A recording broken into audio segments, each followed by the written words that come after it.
नमस्कार, मैं भावना और चलिए देखते हैं झारखंड की 25 फटाफट बड़ी खबरों को। अगले हफ्ते से भट्टी सा तपने वाला है झारखंड में मौसम एक बार फिर सितम ढाता हुआ दिख रहा है। कुछ दिनों तीखी गर्मी में नरमी का दौर रहा, लेकिन अब फिर सोमवार से कर्कश धूप व गर्मी से लोग बुरे हाल में हैं। मौसम विभाग की माने तो अगले 4 दिनों में पूरे राज्य में अधिकतम तापमान में 2 से 3 डिग्री तक की बढ़ोतरी हो सकती है। इसका मतलब ये है कि हर जिले में तापमान 40 डिग्री से ज्यादा हो जाएगा और कुछ जिलों में 45 डिग्री के करीब।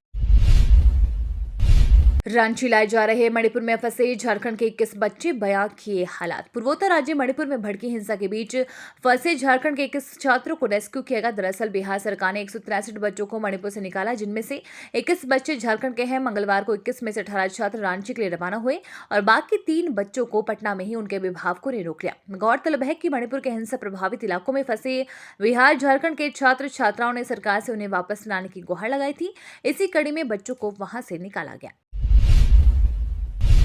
झारखंड में प्राइवेट स्कूल की तर्ज पर खुले सरकारी स्कूल का हाल बेहाल। झारखंड के बच्चों को निजी स्कूलों के बच्चों के समकक्ष पढ़ाई की सुविधा मिले, इसके लिए राज्य में 80 स्कूल ऑफ एक्सीलेंस की शुरुआत की गई है। मुख्यमंत्री हेमंत सोरेन ने खुद इन स्कूलों का शुभारंभ किया है, लेकिन करोड़ों रुपए खर्च कर तैयार किए गए इन स्कूलों में न तो अब तक एडमिशन लिया गया और न ही शिक्षकों की नियुक्ति हो सकी है। जबकि जिन निजी स्कूलों से टक्कर लेने की बात कह इसकी शुरुआत की गई थी, उसमें सीबीएसई के इन निजी स्कूलों में सेशन भी शुरू हो चुका है।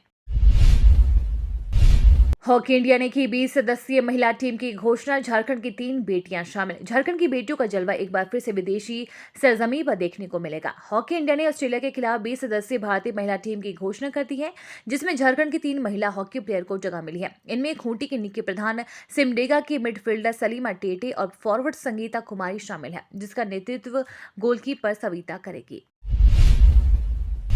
झारखंड और पश्चिम बंगाल के बीच क्या है जंगल वाला झगड़ा। आमने सामने 2 पड़ोसी राज्य। झारखंड और पश्चिम बंगाल का वन विभाग सीमा विवाद में उलझ गया। पश्चिम बंगाल के वन विभाग ने झारखंड की सीमा पर अपना बोर्ड लगा दिया है। इस पर झारखंड के वन विभाग ने आपत्ति जताई। कुछ समय के लिए दोनों वन विभाग आमने सामने आ गए।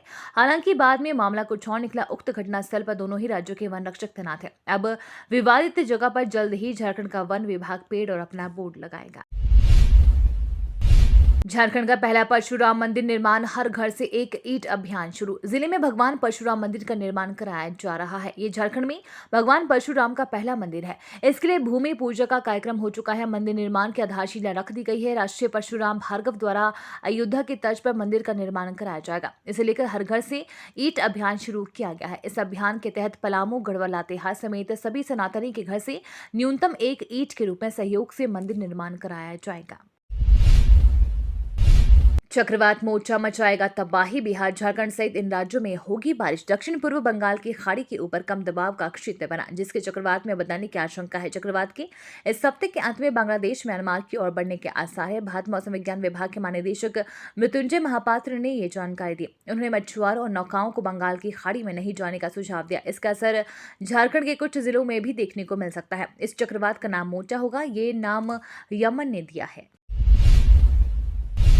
झारखंड में एमएसएमई उद्योगों को 40% तक की सब्सिडी देंगे सीएम हेमंत। झारखंड में एमएसएमई उद्योगों को सरकार 40% तक की सब्सिडी देगी। मोहराबादी मैदान में आयोजित 14वें India international mega trade fair के समापन पर सीएम हेमंत सोरेन ने ये घोषणा की। उन्होंने कहा कि सरकार एमएसएमई को बढ़ावा देना चाहती है। औद्योगिक इकाइयों को बढ़ावा देने के लिए अभी उद्यमियों को 25% सब्सिडी मिल रही है। सरकार एमएसएमई उद्योगों की सब्सिडी बढ़ाकर 35 से 40% तक करेगी।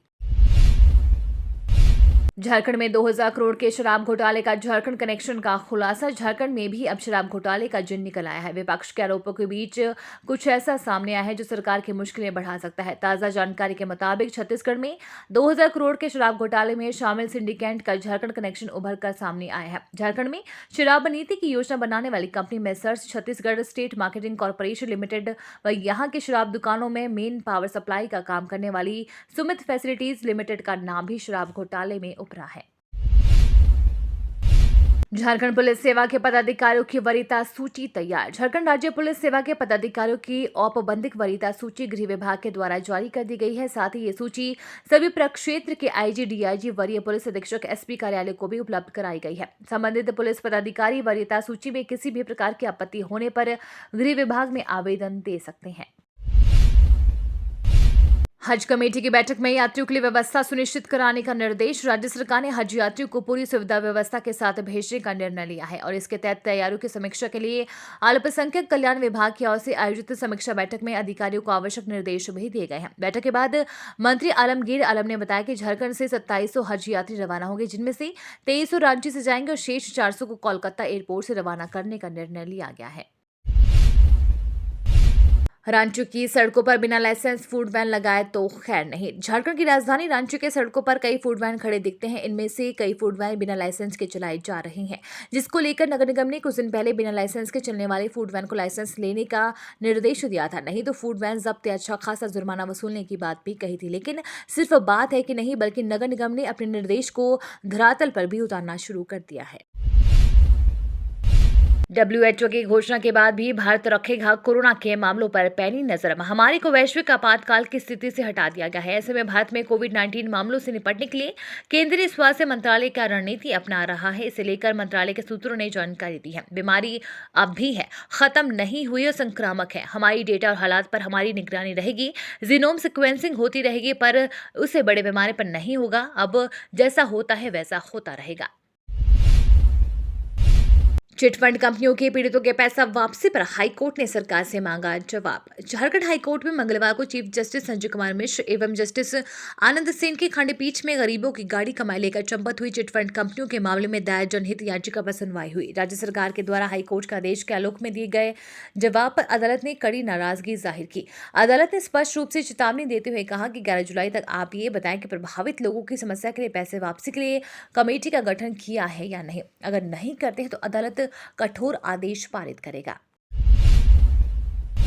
रांची में धू जली प्लास्टिक फैक्ट्री, काले धुएं के गुबार से भरा आसमान। मंगलवार सुबह करीब 11:30 बजे राजधानी रांची के और मांझी थाना क्षेत्र के एक प्लास्टिक फैक्ट्री में भीषण आग लगी। चंद मिनटों में ही आग ने भयावह रूप ले लिया और पूरे इलाके में हड़कंप मच गया। इससे पहले कि लोग कुछ समझ पाते, आग की लपटें पूरे फैक्ट्री में फैल गई और देखते ही देखते फैक्ट्री धू कर जलने लगे। लोग इधर उधर भागने लगे। आनन फानन में अग्निशमन विभाग को आग लगने की सूचना दी गई। आग लगने के 2 घंटे बाद दमकल की वाहन घटनास्थल पर पहुंची। इसके बाद दमकल कर्मियों की मदद से आग बुझाने का प्रयास किया गया।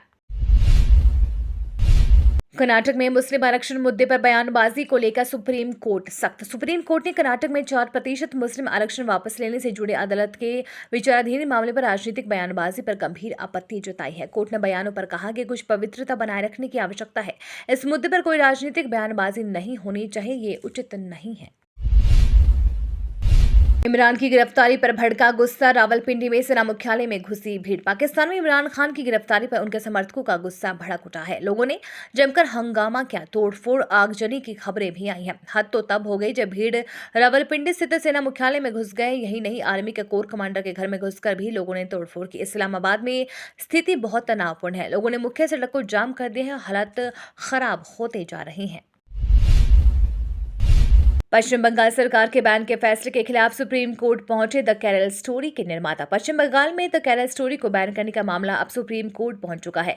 फिल्म के निर्माता ने कोर्ट में पश्चिम बंगाल सरकार के फैसले के खिलाफ एक याचिका दाखिल की। इस दाखिल याचिका में कोर्ट से मांग की है कि वो राज्य सरकार से फिल्म पर लगे प्रतिबंध को हटाने के लिए कहा जाए। सूत्रों के अनुसार इस मामले में आज सुनवाई की मांग भी की जा सकती है।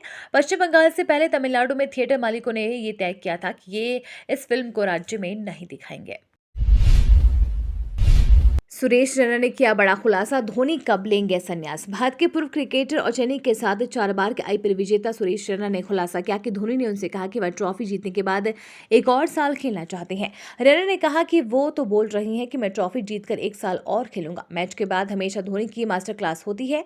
रैना ने कहा कि आप देख सकते हैं कि बहुत सारे खिलाड़ी उससे बहुत कुछ सीख रहे हैं, लेकिन ये उनका निर्णय है कि वो कैसा महसूस करते हैं, उनका शरीर कैसा चल रहा है, उसके आधार पर वो फैसला करेंगे। उनके साथ समय बिताने के आधार पर मुझे लगता है कि उन्हें 1 और साल खेलना चाहिए।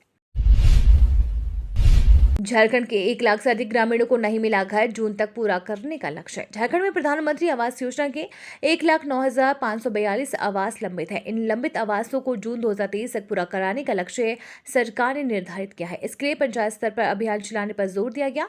इस अभियान को प्रधानमंत्री आवास लाभुक दिवस के रूप में पूरे राज्य में एक साथ आयोजित किया जाएगा। ग्रामीण विकास विभाग के सचिव चंद्रशेखर मंगलवार को वीडियो कॉन्फ्रेंसिंग के माध्यम से प्रधानमंत्री आवास योजना की समीक्षा के दौरान अधिकारियों को कई दिशा निर्देश दिए। केजरीवाल के बंगले में पेड़ काटने का मामला गरमाया। दिल्ली के मुख्यमंत्री अरविंद केजरीवाल के नए बंगले को लेकर विवाद थमने का नाम नहीं ले रहा है। अब राष्ट्रीय हरित अधिकरण ने केजरीवाल के बंगले को लेकर पेड़ काटने के मामले में दिल्ली सरकार को नोटिस जारी कर जवाब तलब किया है। एनजीटी ने मुख्यमंत्री आवास में पर्यावरण मानकों के उल्लंघन पर नाराजगी जताई है। साथ ही एनजीटी ने पर्यावरण कानून के उल्लंघन पर भी सवाल उठाए हैं। साथ ही दिल्ली के मुख्यमंत्री के आवास को लेकर पर्यावरण उल्लंघन करने पर स्टेटस रिपोर्ट दाखिल करने का निर्देश दिया है। बहु विवाह पर लगाएंगे प्रतिबंध, बोले असम के सीएम हेमंत बिस्वा शर्मा। असम के मुख्यमंत्री हेमंत बिस्वा शर्मा ने मंगलवार को बहु विवाह पर प्रतिबंध लगाने की बात कही। उन्होंने कहा कि हम समान नागरिक संहिता से नहीं गुजर रहे हैं, लेकिन हम एक राज्य अधिनियम के तहत बहु विवाह पर प्रतिबंध लगाना चाहते हैं। असम सरकार ने इस बात की जांच के लिए एक विशेषज्ञ समिति बनाने का फैसला किया है कि क्या सरकार के पास क्षेत्र में बहु विवाह पर रोक लगाने का अधिकार है। झामुमो विधायक लोबिन हेब्रम ने फिर हेमंत सरकार को किया घेरा। बोरियो से झारखंड मुक्ति मोर्चा के विधायक लोबिन हेब्रम ने एक बार फिर अपनी ही सरकार को घेरा है।